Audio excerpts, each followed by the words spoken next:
Meus amigos e minhas amigas, estamos aqui para mais uma publicação, mais um vídeo no nosso canal no YouTube, A Política em Foco com Werner Hempel. Lembrando sempre que curtam as nossas publicações, compartilhem e, sobretudo, inscrevam-se no nosso canal. Isso é muito importante para a divulgação de tantas coisas importantes que temos. Hoje nós contamos aqui com a honrosa presença do ministro Paulo Pimenta, e eu costumo apresentar as pessoas, ministro, mas o ministro dispensa apresentações, conhecido no país inteiro, já antes como deputado federal, de grande atuação, e agora, sobretudo, como ministro. Mas eu tenho a obrigação de, nessa tentativa de apresentação, dar um depoimento, porque, como se diz na linguagem militar, o ministro Paulo Pimenta é mais moderno que eu no movimento estudantil lá no passado, né? E eu lembro bem, Pimenta, permite-me chamar de Pimenta, fomos Todo vereadores prazer, juntos, né? Dispensar a senhoria.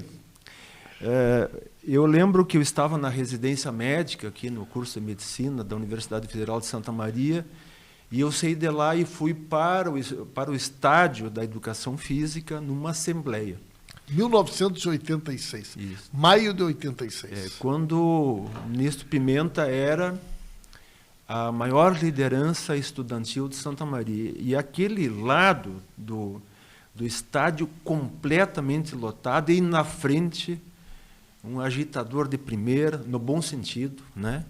Elevando assim o moral dos estudantes que estavam reivindicando, né? Depois disso, né, veio a vereança, veio o fato de ser deputado estadual, vieram as sucessivas vezes que se elegeu deputado federal, sempre com expressiva votação, e as coisas foram transcorrendo, e aí se revelou, né, uma face do nosso amigo Paulo Pimenta, que talvez todos não tenham percebido, provavelmente porque não tinham olhos para ver, né? Existem aquelas pessoas que lá no dizer da maior liderança da independência de Cuba em relação à Espanha, José Martí, ele sempre dizia que existem pessoas que, por perceberem as coisas antes, se mobilizam antes dos outros para a luta, né? E quando o presidente Lula acabou preso, da forma que todos nós sabemos, e dos desdobramentos que todos nós sabemos, foi no país inteiro. Não quero fazer julgamentos injustos, mas, na minha visão, no Brasil inteiro, o que esteve mais do lado do presidente Lula, né? E que continua do lado do presidente Lula, e agora, de copa e cozinha com o presidente Lula, né? E para todos nós, assim que ele conhecemos, ministro, acabou sendo o ministro da reconstrução do Rio Grande do Sul, nessa calamidade que talvez não tenha precedente para o nosso Estado, né? Nessa chuva avassaladora, e que demonstrou assim ser, com toda certeza, a pessoa mais indicada, de maior confiança do presidente Lula para estar aqui para levar essa reconstrução do Rio Grande do Sul. Eu percebi que, nesse momento, quando, de parte do governo federal, havia todo esse cuidado, né, para que todos juntos estivessem juntos na reconstrução do nosso Estado do Rio Grande do Sul, alguns maledicentes achavam que isso era propaganda, né, quando não se brinca com coisa tão séria, né? Então, eu queria, inicialmente, colocar a palavra à sua disposição, né, nessa nossa conversa entre amigos, né, para que falasse sobre isso, sobre essa grande tarefa que recebeu e que tão bem desempenhou, né, até o presente momento, né? E, claro, né, nós todos aqui, santamarenses, nascidos aqui, ou adotivos de Santa Maria como eu, assim, nós sentimos profundamente orgulhados com o filho que essa cidade gerou. Muito obrigado, Werner. Para mim é uma alegria, né? Um orgulho poder estar aqui contigo. Sabe da relação de carinho, de admiração, de parceria que a gente construiu ao longo de toda a vida. E eu tenho muita admiração pela tua trajetória, pela tua história como pessoa pública, como médico, como cidadão.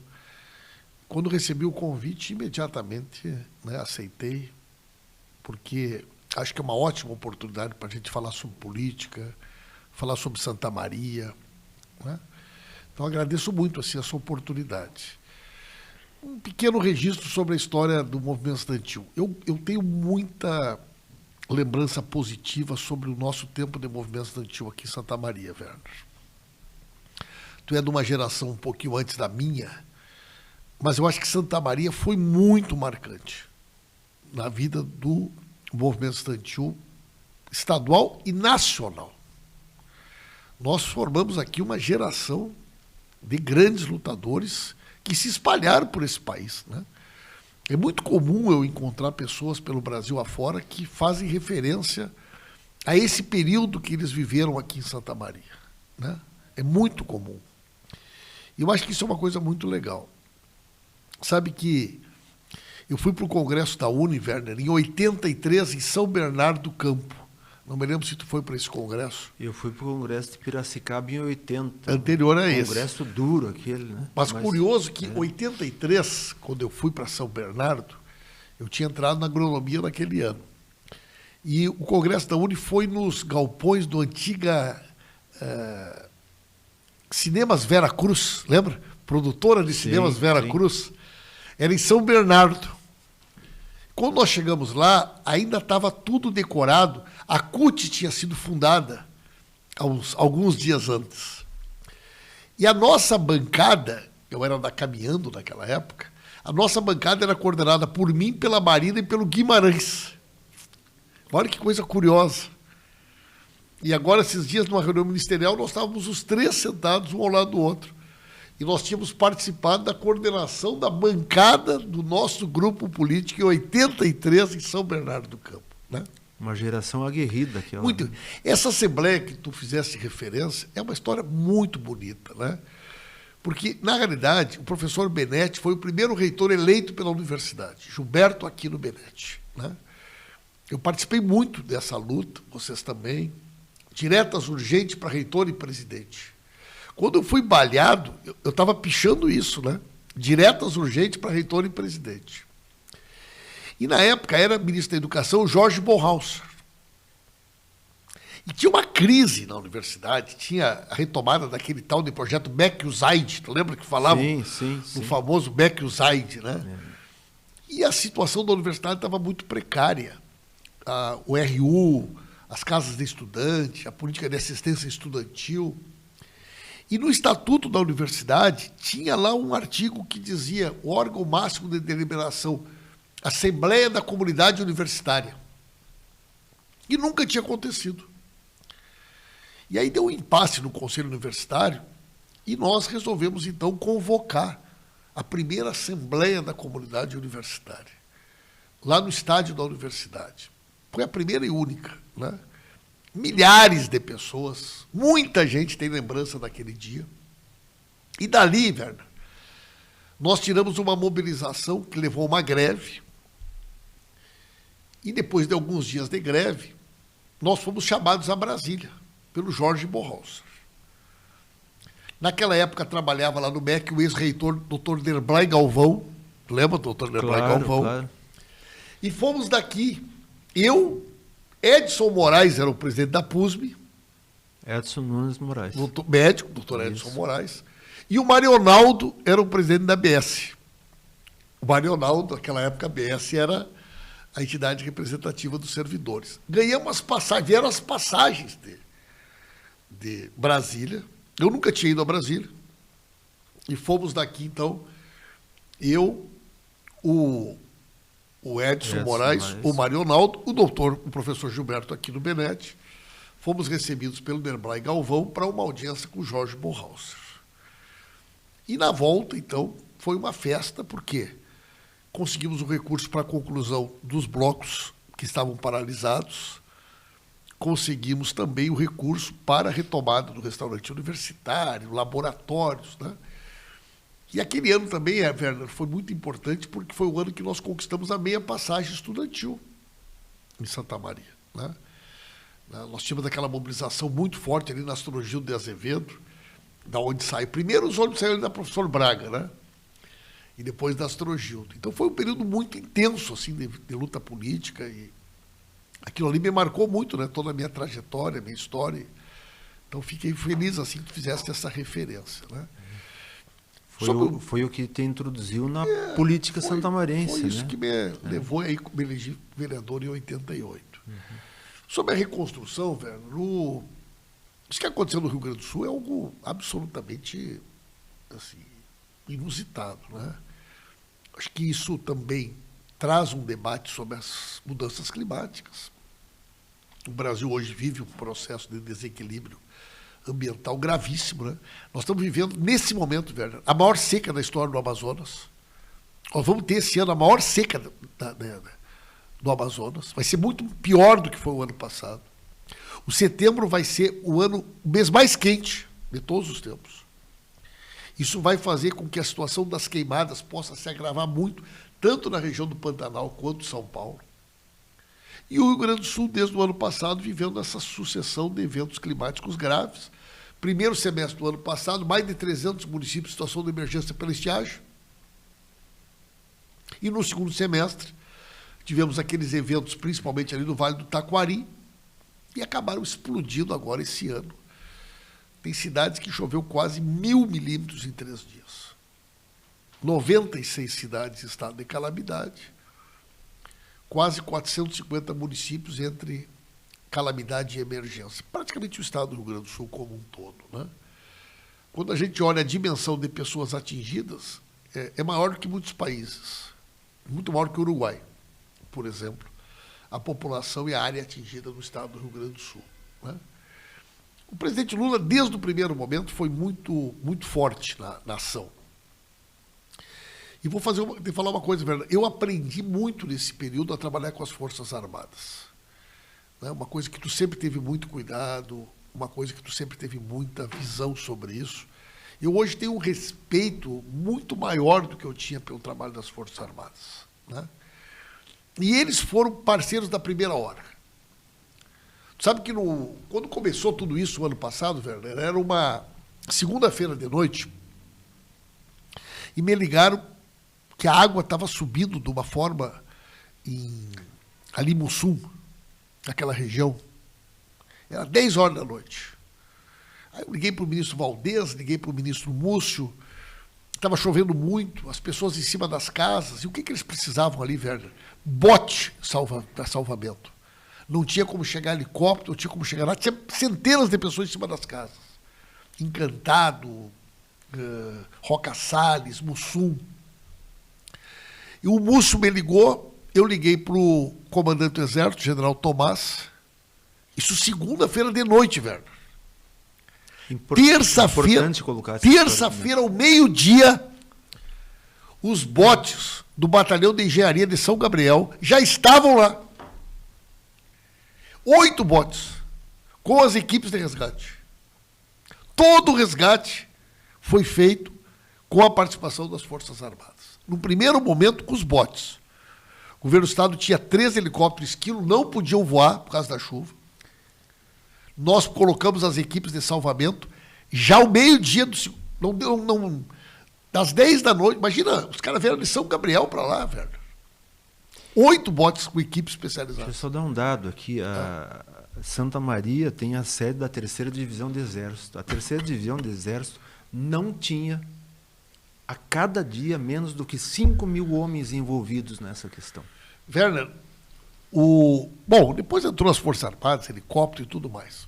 Mas, nesse caso desse ano, foram 90.000 salvamentos, Werner. 90.000 salvamentos. 15.000 salvamentos de animais. Com a participação evidente, né, da Defesa Civil, de voluntário, mas as Forças Armadas é que seguraram o rojão. Os hospitais de campanha, as equipes que foram mobilizadas, né?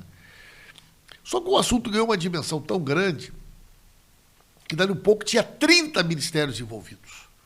Tinha um capítulo na saúde, tinha um capítulo na educação, tinha área da habitação, tinha defesa civil, tinha assistência social, tinha agricultura, que o presidente Lula disse, olha, é preciso que alguém vá coordenar isso aí, né?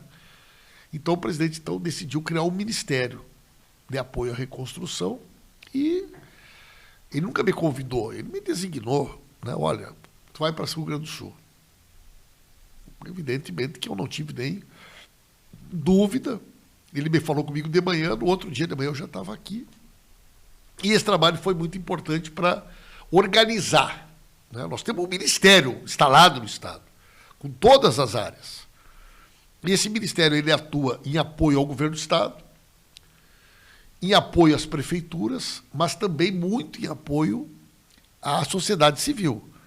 Quer dizer, entidades empresariais, entidades de trabalhadores, de trabalhadoras, de trabalhadores rurais, sindicatos, né?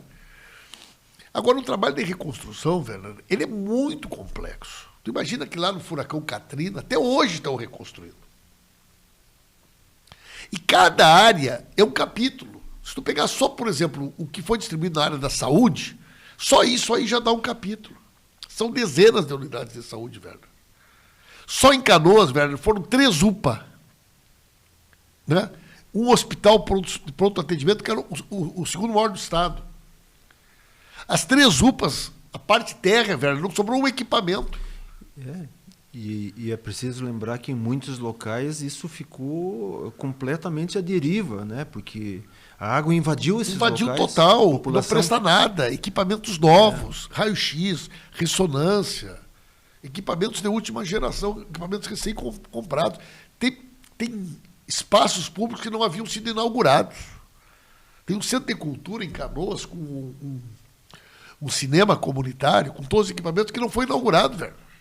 A água e o barro destruiu antes de inaugurar. Escolas, desde as universidades, institutos federais, mas escolas de educação infantil, né, escolas estaduais e municipais, centenas. Tem a parte das reformas e a parte da reconstrução. E numa situação dessas, a gente não pode tentar tornar simples o que é complexo. Qualquer pessoa que chegar dizendo que é fácil é enganador. É enganador. Né? Então, cada uma destas áreas, Werner, ela requer um trabalho, uma atenção. Né? Algumas coisas andam mais rápido, outras são mais demoradas. Né? Então, um exemplo, né, da complexidade. Você pega o tema da habitação. Né? Porque tu tem 2 realidades muito distintas. Tu tem a região metropolitana de Porto Alegre, que ela teve um tipo de consequência. Né? A região metropolitana de Porto Alegre, ela é uma região que tem um sistema de proteção, de diques. Quando teve a grande enchente em 1941, aquelas cidades de colonização alemã, Novo Hamburgo, São Leopoldo, São Sebastião do Caí, por algum motivo que eu não sei qual, contataram a Alemanha na época. E foi o governo da Alemanha, através de uma fundação da Alemanha, chamada GTZ, que desenvolveu todo o sistema de proteção da região metropolitana. Sistema de diques e de casas de bomba. E na época era um dos mais modernos do mundo. São mais de 130 quilômetros de diques. Então, o que aconteceu? Esses diques, eles, uma expressão que eu uso assim, eles foram violados, no seguinte sentido: a água passou por eles, ou rompeu ou passou por cima, na região metropolitana. Por vários motivos. Falta de manutenção, porque o projeto original nunca foi totalmente executado. Mas o mais grave, Werner, era o seguinte: até 1990, quem cuidava de tudo isso era o DNOS. Era um sistema integrado, federal, Departamento Nacional de Obras de Saneamento. O Collor, de um canetaço, extinguiu o DNOS. E quando o Collor extinguiu o DNOS, cada cidade ficou com um pedaço de dique. Cada cidade ficou com uma parte das casas de bomba. E a manutenção, cada um fez como quis. Algumas cidades criaram vila em cima de dique, tem vila dique. Tem cidades que abriram diques para passar ruas. Então, na minha opinião, a falência de tudo isso começa na extinção do DNOS. Tem casas de bomba que nunca mais tinham sido abertas. Que quando abriram, acharam bombas dos anos 70. Era que nem eu chegar aqui agora num TL-72, que eu tive um Corcel 75, né? Então, ali, o que aconteceu? A água passou por cima dos diques e ficou uma grande piscina na região metropolitana. Canoas chegou a ter 10 quilômetros por 15 quilômetros, com 4 metros de água. 70 mil imóveis embaixo d'água. Isso é uma realidade. No Vale do Taquari é outra realidade. O rio cresceu, saiu da caixa e passou por cima da cidade. Arrastou. Aí tu imagina o seguinte, pega uma cidade como Cruzeiro do Sul, tem 5.000 casas, foram destruídas 1.200, certo?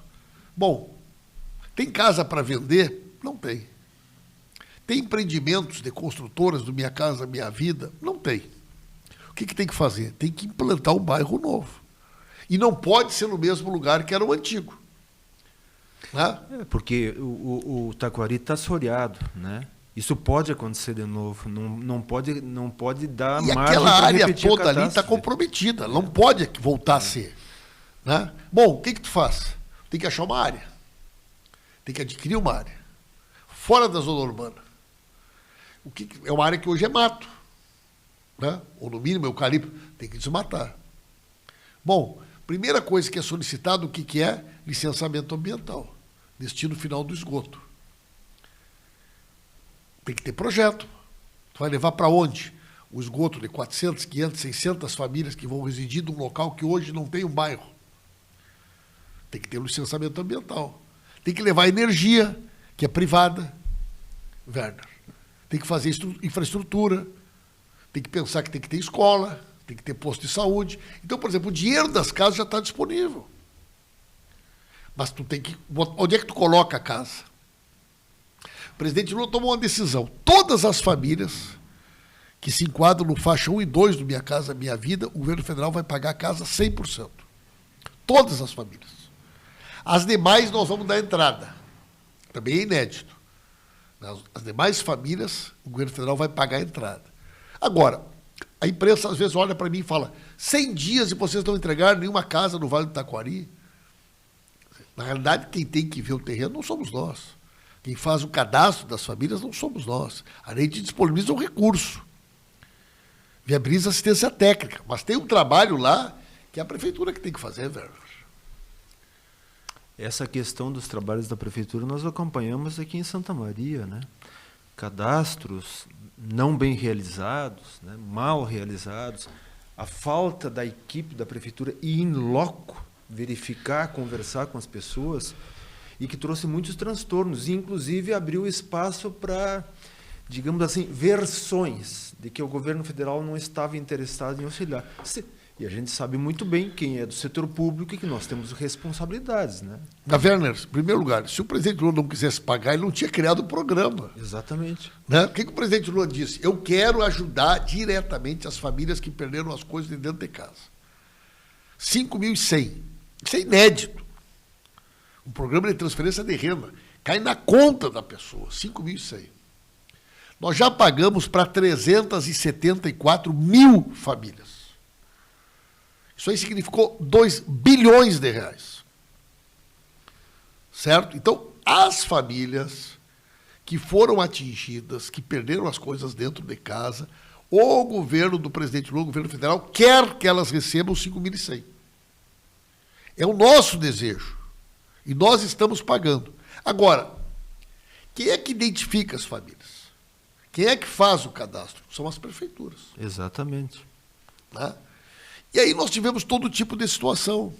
Nós tivemos prefeituras que fizeram um trabalho bem feito. E quando o endereço chega até nós de forma correta, em 48 horas ele é disponibilizado no GovBR, a pessoa confirma a informação e ela recebe. Numa semana. Agora, nós tivemos muito problema de cadastro. Por que nós tivemos problema de cadastro? Porque as prefeituras, em alguns casos, em vez de elas irem lá, confirmar as informações, ajudarem a fazer a chamada mancha de inundação, e Santa Maria, Werner, é muito característico. O que acontece? Santa Maria não tem nenhum rio grande no meio da cidade. É diferente, por exemplo, ali, Canoas, ficou 20 dias embaixo d'água, Vale do Taquari. E como essa mancha ela foi feita através de imagens de satélite, o que aconteceu aqui na cidade? Os arroios transbordaram e voltaram depois de 4, 5 horas. Então, tu pega lá aquela parte debaixo da Vila Lorenzi, aquela parte lá debaixo da Vila Orlândia, aqui na Vila Natal, aquela região toda, algumas regiões do interior. Foi o Cadena que transbordou numa região, lá naquela região ali para trás do José Otão, ali na Vila Medianeira, né? Aqui na Schirmer, Na Schirmer, aqui no Vacacaí. O satélite não captou. Mas o que nós abrimos a possibilidade? Que a mancha fosse feita manualmente. Então nós mandamos aqui uma equipe da Defesa Civil, sentou com a prefeitura, com a orientação de ir em todas as localidades e refazer a mancha, manualmente. Vieram, fizeram o trabalho, mas, infelizmente, Werner, foi muito mal feito o trabalho. Né? Aí veio de novo a equipe. E se precisar vir de novo, vai vir de novo. Mas, inclusive, numa dessas eu esta semana, Werner, esta semana, nós conseguimos resolver aí boa parte dos cadastros que estavam pendentes. Então, terça-feira, né, nós pagamos aqui em Santa Maria milhares de cadastros que estavam em análise. Né? Então, vai ter gente que ainda vai estar faltando? Vai. E nós temos que continuar corrigindo. E se for necessário, Werner, a equipe vai voltar aqui. Porque o critério é esse. Ninguém que foi atingido e que tem direito de receber pode ficar sem receber. Nós temos que ir lá, identificar, refazer, ver o problema do endereço. Agora, também tem que ter uma questão, Werner, que a gente tem que ser honesto nessa história. Teve muita tentativa de pessoas receber que não foram atingidas. Werner, 16% das famílias brasileiras são unipessoais. 16%. Os em análise, em média, dá 64% de famílias unipessoais. Tem cidades que 98% dos cadastros são unipessoais. É como se morasse só uma pessoa em cada casa em toda a cidade. É evidente que houve uma tentativa de fraude. Né? Mas eu acho que a gente vai conseguir avançar bastante. E boa parte do problema que estava pendente em Santa Maria, eu acredito que a gente já conseguiu resolver, Werner. E nós aqui, como todo mundo, acompanhou o trabalho feito, né? Assim como também chegaram notícias, né? Inclusive uma pessoa ligada à assistência social ainda ontem diz assim, se encontrar o ministro, diz que tem que abrir uma auditoria, né? Uma ouvidoria, né? Uma ouvidoria, porque as pessoas muitas vezes não recebem porque ninguém foi falar com elas. Aí nós prorrogamos para o dia 15. Usaram o CAD único. Não precisava nada disso. Werner, nós prorrogamos. Precisava ter ido no local. Nós prorrogamos para 15 de setembro o prazo para inscrição de novas famílias. Então, ainda está aberto o prazo para que, eventualmente, alguma família que foi atingida, ela possa ainda ser inscrita. Agora, não tem outra porta de inscrição que não seja a prefeitura. Só quem pode fazer o cadastro é a prefeitura, Werner. Não existe outra forma que não seja através da prefeitura. E nem poderia ser diferente. Não tem como, porque a fé pública da informação é da prefeitura. Aliás, Werner, tem uma outra coisa importante. Se tu me permite a oportunidade. Santa Maria tem. Santa Maria tem aqui. Nós temos 3 problemas principais. Aqui. Nós temos a questão das casas que foram atingidas. Então, nós temos uma decisão. Todas as famílias que perderam as casas ou residem em área de risco que foi interditada, o governo federal vai pagar uma casa nova. Até R$200 mil. Certo? Então, aqui em Santa Maria, nós temos compra assistida. Isso é uma novidade. Ou seja, nós vamos comprar casas, tanto de construtoras como de particulares. Então, nós já temos um bom número de casas que estão disponíveis para compra. Por que nós não compramos ainda, Werner? Porque, para ser feita a compra, eu tenho que ter o cadastro. Porque a compra já sai a casa transferida para o nome da família que vai ser beneficiada. Então, a prefeitura precisa concluir o cadastro. Quem são as famílias que perderam as casas? Quem são as famílias que residem nas áreas que não podem permanecer? Esse cadastro quem faz é a prefeitura. Além disso, Werner, nós autorizamos agora a construção de mais 300 imóveis novos do Minha Casa Minha Vida. Como nós já tínhamos autorizado 300, vão ser 600 novos imóveis. 300 tem como prioridade famílias que foram atingidas pela enchente. 100% pago pelo governo federal. 100% pago pelo governo federal. Certo? Então, isso envolve toda a questão da moradia. O auxílio reconstrução, é isso que a gente já conversou.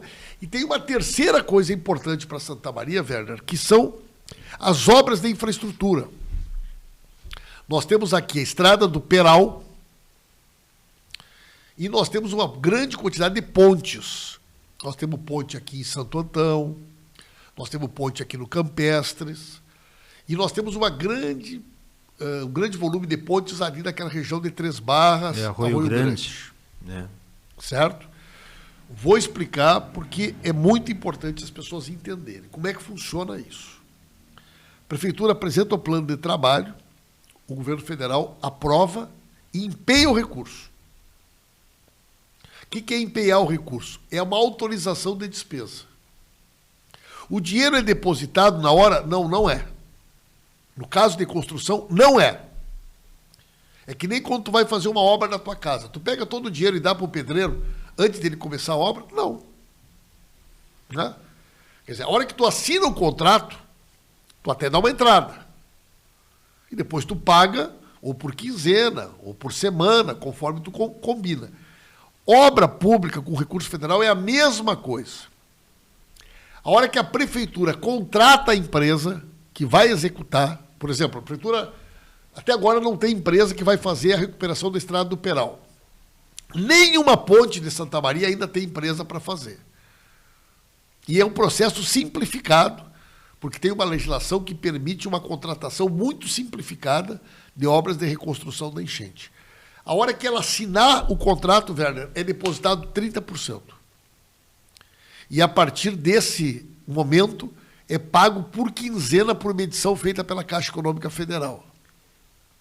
Uma questão que as pessoas às vezes não se dão conta, que se eu estou construindo uma casa e vou adiantando o dinheiro para um serviço que não foi realizado, esse é meu dinheiro. Agora, nessa situação, o dinheiro é de toda a população brasileira, ou seja, é dinheiro público. Então, assim, Werner, está empenhado o recurso da Estrada do Peral, está empenhado o recurso da Ponte de Santo Antão e tem uma dezenas de pontes empenhadas. Em Arroio Grande, Três Barras, pontes importantes.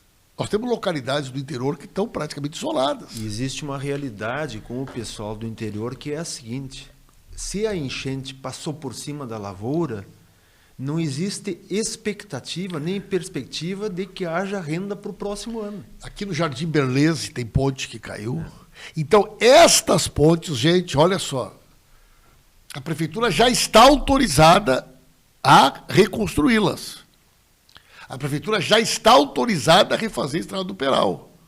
Agora, ela vai receber o dinheiro na hora que ela assinar o contrato. Então, ela vai comunicar ao governo federal: olha, a empresa tal está contratada, o valor é tanto, ok? A gente deposita 30%. Tem cidades, Werner, que já estão praticamente fazendo todas as suas pontes. Agora, tem cidades que estão bem atrasadas. Né? Então, o recurso da reconstrução está liberado. Recurso das casas, ok, tem que concluir o cadastro. E o auxílio reconstrução, eu espero que agora, nos próximos dias, a gente consiga resolver todas essas pendências que nós temos aí, Werner. Essas informações, assim, elas, embora já tenham sido ditas, elas têm que ser repetidas tantas vezes quanto necessário. Porque... Tem uma outra informação, Werner, que eu não sei se tu sabe. Mais de 300 empresas de Santa Maria receberam o Pronamp solidário para manutenção dos empregos. Mais de 300, Werner. Aliás, são quase 400. Se eu não estou enganado, são 376. O que é o Pronamp solidário, Werner? Porque muitas vezes o pessoal não fala que recebeu, né? O presidente Lula criou um programa, a empresa vai na Caixa, no Banco do Brasil, no Sicredi, tira 100 mil de empréstimo A média do empréstimo é 100 mil, Werner. Sai do banco devendo 60, 40 mil é o governo federal que paga. Esses 60 mil que ela está devendo, ela tem 2 anos de carência e 36 meses para pagar com juro negativo, com juro inferior à inflação. É um dinheiro muito barato. Isso me faz lembrar um outro evento que nós tivemos, que foi na pandemia, né? Esse tipo de preocupação deveria estar presente na época em que muitas empresas fecharam. Ou seja, num país como o nosso, que nós precisamos retomar o nosso desenvolvimento, essa questão é fundamental. Nos próximos dias a gente vai disponibilizar no site, né, todas as empresas que receberam recursos, porque se envolve dinheiro público, né, Werner? Claro. E transparência. Isso é uma coisa que eu fiz questão de criar esse site, Brasil Unido pelo Rio Grande. Qualquer pessoa pode entrar ali, Werner, e tem cada centavo no que ele foi utilizado. Então, se tu olhar ali em Santa Maria, quanto que veio para a educação, quanto que veio para a saúde, quanto que foi empenhado, né, para a infraestrutura. E tem uma coisa, Werner, que é interessante, que é o seguinte. O presidente Lula, ele acredita muito, né? Ele fala uma frase que é muito parecida com o que o Dom Ivo falava. Aquela história de que pouco dinheiro na mão de muitos faz a economia funcionar e muito dinheiro na mão de poucos é concentração da riqueza. O Lula toda hora fala essa frase. O Eduardo Leite foi comigo a Brasília, numa reunião com o ministro Fernando Haddad. Ele falou assim: ministro, o Rio Grande do Sul vai perder 10 bilhões de ICMS. Para te ter uma ideia, Werner, o ICMS previsto para esse ano é 40 e poucos bi. Ele chegou lá, o Eduardo Leite falou: nós vamos perder 25% do nosso ICMS. Ela vai eu, ele, o Seron, que é o secretário do Tesouro, e o Haddad. E eu preciso ser compensado dessa perda. O Haddad falou: ok. Se o senhor tiver queda de ICMS, nós vamos compensar, mas o senhor não vai ter. Não, eu vou ter, o Estado vai ter, a nossa economia. Então, bom, vamos aguardar. O que aconteceu? Bom, 2 bi do auxílio reconstrução. Aí nós autorizamos o saque antecipado do Fundo de Garantia. Fundo de Garantia Calamidade. Até 6.240. Werner, 970 mil pessoas fizeram o saque do Fundo de Garantia. Deu 3.200. O que o camarada que tirou 6.200 ele fez com o dinheiro? Ele gastou. Fez as mercadorias circularem. O que o camarada que pegou 5.100 fez? Né? Bueno, aí tu tem 30 mil empresas que pegaram o Pronamp Solidário. Em torno de 100 mil. Aí tu tem a antecipação da restituição do imposto de renda. Aí tu tem a antecipação do benefício previdenciário. Sabe quanto é que deu isso aí, Werner? 20 bi. O governo federal injetou 20 bi na economia do Rio Grande do Sul nos meses de maio e junho. E julho. Maio e junho, principalmente quando começou. Julho, a economia gaúcha, a indústria cresceu 34%, Werner. Foi a indústria que mais cresceu no Brasil, foi a indústria gaúcha. Eu li no início dessa semana, Werner, uma matéria que está aí na imprensa. Julho, nunca o mês de julho gerou tanto emprego no Rio Grande do Sul na construção civil como o julho desse ano. O CAGED de julho deu 6.280 novos empregos. A economia do Rio Grande do Sul não vai ter perda de ICM, Werner. Nós vamos ser um dos estados que a economia mais vai crescer esse ano. Por quê? Porque o dinheiro está circulando, Werner. A Expo Inter, o pavilhão da agricultura familiar, bateu o recorde histórico de venda. Cheio de gente, Werner. Só Canoas foi 500 milhões de auxílio reconstrução. Então, essa estratégia que o Lula acredita, que é botar o dinheiro na mão do povo, ninguém pega 5.100 para fazer poupança. Nem tem condições. Nem tem condição. Então, esse dinheiro veio para a economia. Isso prova que se o dinheiro circula, A economia responde e tu gera emprego. Esse é um segredo. Vamos recordar num governo do Lula, quando ele perseguia a ideia do salário mínimo em $300. Ou seja, o país cresceu naquela época graças à injeção o pouco que cresceu acima da inflação teve um os resultado. Programas assim de injeção de recursos e do salário, né? E isso faz a economia crescer. Você tem dinheiro, compra, você compra, a indústria faz, o comércio lucra. Werner, né? Imagina o seguinte, cada 0,5 na Selic significa 40 bi que a gente perde por rentismo, Werner. Pois é, eu inclusive... Cada 0,5 da taxa Selic é 40 bilhões que o país paga a mais do serviço da dívida, Werner. Tem pessoas que não se preocupam com isso, que acham que isso é legal, né? E aí, eu, inclusive, coloquei no meu santinho, nessas eleições de agora, um parceiro do presidente Lula para a redução da taxa de juros. Pelo amor de Deus. Werner, agora que eu estou lidando muito com essa questão dos empresários e também do pessoal da área rural, eu estou lidando direto com os bancos. Direto, Werner. Rapaz, em primeiro lugar, aquela velha máxima, banco só quer dar dinheiro para quem não precisa, é a maior verdade que existe, tia. O governo federal pega um dinheiro barato, bota na mão dos bancos, inclusive dos bancos públicos. Se o cara puder, só vai emprestar para cliente VIP. Porque tem bonificação, de resultado da agência, percentual de inadimplência, né?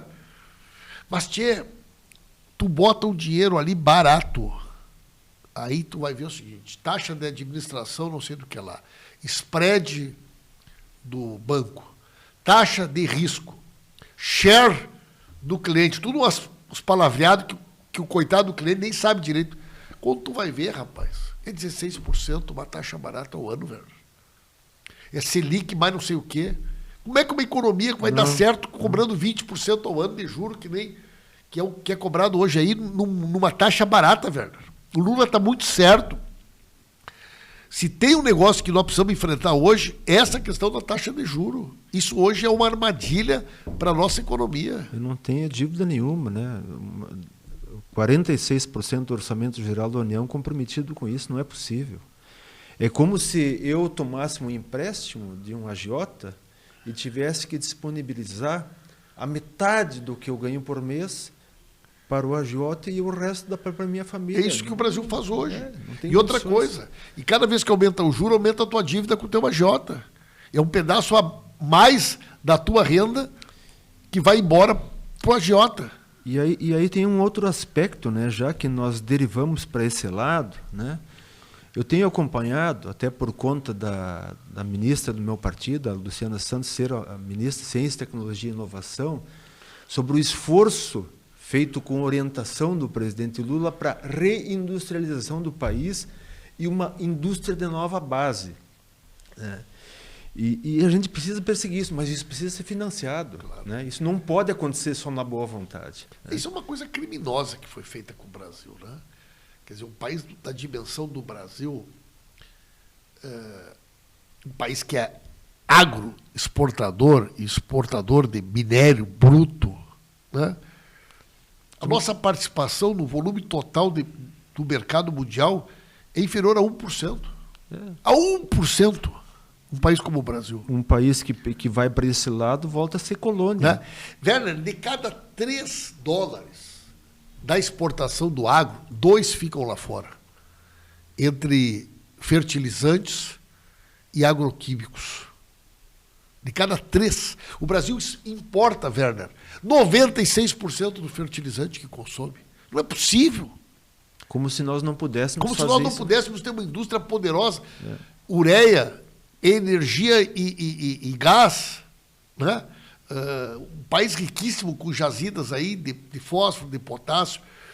O Alckmin, eu acho que ele é um cara interessante nessa visão. E que é ele que está coordenando. A Luciana, né? Com a questão da FINEP. E uma coisa que me chamou muito a atenção sobre isso foi, me recorro de novo na Expo Inter. Olha só. O pavilhão que faz maior sucesso na Expo Inter é o pavilhão da agricultura familiar, das agroindústrias. Né? O Olívio, inclusive, foi homenageado porque foi ele que criou o pavilhão da agricultura familiar, há 25 anos atrás.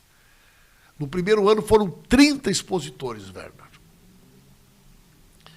Antigamente o povo ia na Expo Inter e via os ricos comprar um touro, comprar uma vaca. Mas o que o camarada levava, Werner? O cara não levava nada. Agora, o cara não pode levar um porco, o cara leva uma linguiça. Né? O cara não pode levar uma vaca de leite, pode levar um queijo. Né? Werner, mais de 500 expositores no pavilhão da agricultura familiar. Parte daquele pavilhão foi construído, enorme, né? Mas quem foi lá viu.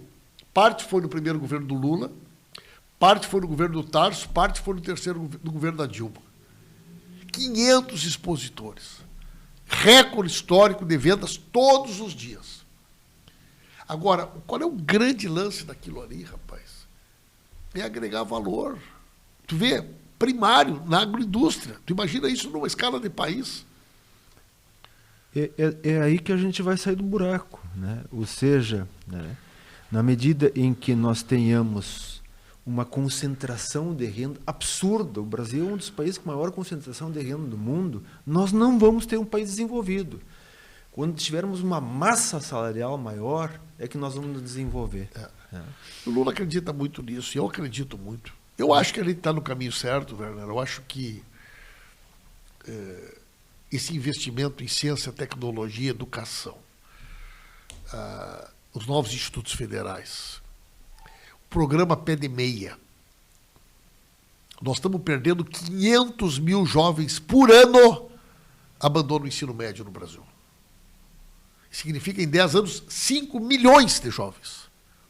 500 mil jovens por ano abandonam o ensino médio no Brasil. Com o programa Pé de Meia, nós queremos ter um incentivo para manter esse jovem na escola. Isso é uma revolução. Porque essa massa de pessoas melhor formadas serão necessárias para o projeto de país que a gente quer. Segundo lugar, Werner, escola em tempo integral. O Lula já se penitenciou várias vezes que criticava o Brizola, né? Que o Brizola, muitos anos atrás, do Darcy Ribeiro, tinha essa visão da escola em tempo integral. Nós vamos criar 1 milhão de vagas por ano de escola em tempo integral. Esse ano já foi a primeira leva, né? Tanto a criação das vagas como o investimento para as escolas. Né? Essa questão da escola em tempo integral muda a vida de uma família. Porque não é só o aluno e a aluna. Sim. É a mãe que pode trabalhar. A mãe que pode trabalhar. É a segurança da paz de saber que teu filho e a tua filha estão num ambiente seguro o dia todo. Tu pode sair para trabalhar de manhã cedo e voltar à tardinha. Hoje, uma mãe que não tem um filho numa escola em tempo integral, quem é que busca a criança ao meio-dia? Se a mãe trabalha, ela vai ter que sacrificar algum membro da família. Eu fiz uma pesquisa, Werner, sobre as causas da evasão, e majoritariamente quem acaba invadindo são as meninas. Por 3 motivos, Werner. Tem que cuidar dos menores. Gravidez precoce. Ela, normalmente, é quem acaba tendo que cuidar do irmão e da irmã, então ela vai buscar no colégio, faz o almoço. E sabe qual é o terceiro, Werner, que é um assunto que nós temos que nos debruçar sobre ele? Envelhecimento da população. Pessoas idosas, pessoas doentes, que o Estado não consegue oferecer uma política pública. Falo muito com o presidente Lula sobre isso, Werner. Então, essa pessoa até tem uma aposentadoria, ela tem um BPC, mas não é suficiente para pagar um cuidador ou uma cuidadora. Então, normalmente, o jovem, se a mãe e o pai trabalham, alguém da família vai ter que ficar em casa cuidando do avô, da avó. E aqui em Santa Maria, né, nós temos aí o Lar das Vovozinhas, o Abrigo Espíritos Carpetã e a Vila Itagiba, que não conseguem dar conta nem de 30% dos idosos que precisam. Não. Vê a gravidade dessa situação. Não, Werner, hoje é difícil uma família que não tenha uma... Porque a população está ficando, né, mais velha e as pessoas estão... Minha mãe faleceu agora, uns 3, 4 anos atrás, 4 meses atrás, a mãe faleceu com 90 anos. Hoje em dia é normal, pessoas com 80 e poucos, 90 anos. e vão precisando de ter algum tipo de cuidado médico, né? Fisioterapia, alguma coisa de enfermagem. Como é que uma pessoa de menor poder aquisitivo que mora no bairro, numa vila, lida com essa situação do envelhecimento das pessoas, Werner? Ministro Paulo Pimenta, tem uma outra questão aí que lá no início falou sobre a questão dos eventos climáticos, né? Dá para fazer, digamos assim, uma associação com Santa Maria nessa questão. A nossa Universidade Federal de Santa Maria tem o Instituto Nacional de Pesquisas Espaciais, o INPE, né? Que precisa avançar, né? Essa é uma questão sobre a qual a gente precisa se debruçar também, porque nós podemos gerar tanto quanto São José dos Campos e outros locais do país, e inclusive pelo fato de a gente estar exatamente sob a inflexão da camada de ozônio, Perfeito. onde tem condições de fazer muita coisa. Eu falei, Werner, com a professora Marta Daime, e ela que tem sido a nossa porta-voz, junto com o professor Luciano Schuch. Nós temos que incluir Santa Maria nesse projeto, porque essa situação vivida aqui no Estado, ela provocou uma enorme efervescência no meio acadêmico. Se tem alguma coisa boa dentro de tudo isso, eu nunca vi as universidades tão dispostas a discutir, a participar. Inclusive, na vida da Luciana aqui, nossa ministra da Ciência e Tecnologia, a gente falou muito sobre isso. Tanto as universidades públicas quanto as comunitárias. E também tem um problema no Brasil, que é a história da concentração nos grandes centros, né? Quer dizer, se nós deixar o interior, né? Então, nós temos o INPE aqui, nós temos a UFSM aqui, nós temos um trabalho antigo aqui na área de meteorologia, de climatologia, dentro da UFSM. Então, eu estou trabalhando muito para, nesse projeto aí que vai sair, tanto da parte de diagnóstico das causas, né, como também o legado do como é que vai funcionar daqui para frente, para a gente potencializar o papel do INPE e valorizar também o papel da UFSM dentro desse desenho, né, desse cenário. Mas, Werner, eu te agradeço aí pelo convite e te desejo aí uma caminhada vitoriosa esse ano aí, sei da tua luta, do teu empenho. E quando precisar de mim, eu estou sempre à tua disposição aí. Não, e assim, nós agradecemos sobremaneira. Eu sei que o tempo do ministro, né, é um tempo precioso, né, de vir aqui prestigiar e, sobretudo, poder passar para quem for assistir essas questões, essas informações fundamentais, né?